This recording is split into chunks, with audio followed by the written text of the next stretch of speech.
How do we make sure that we're more loyal to the future than the past?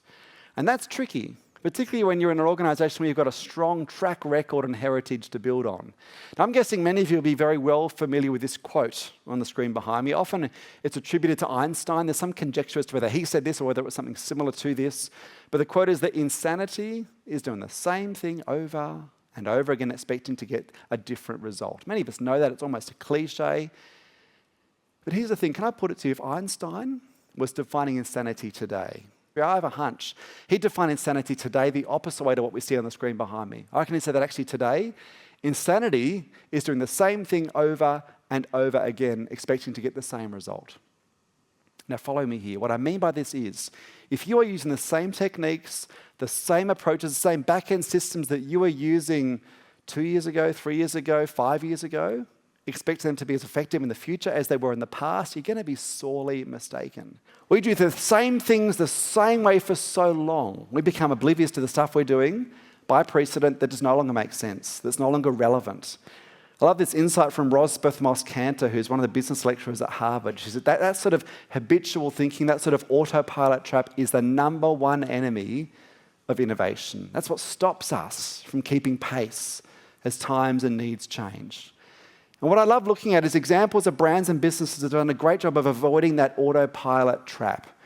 Brands and businesses who've been able to sort of step back from the day-to-day, the status quo. One of my favourite examples of a brand that's done that beautifully over the years is this brand here.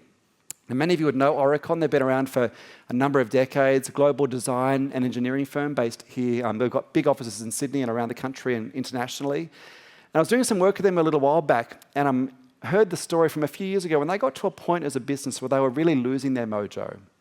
They were very tradition-bound, very bureaucratic, not very creative, very innovative.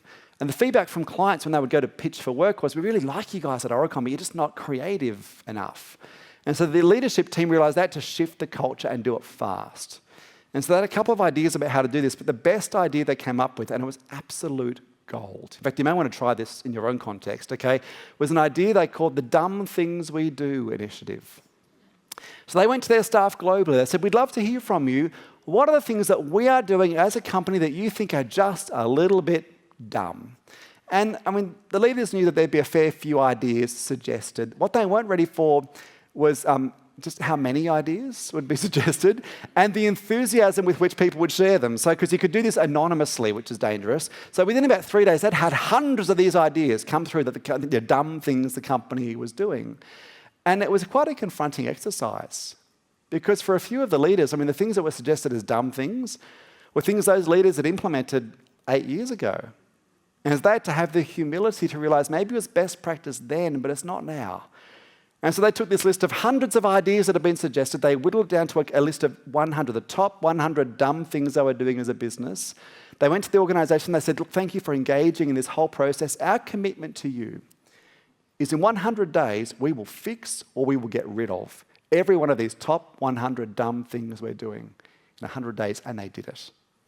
And it radically changed the company.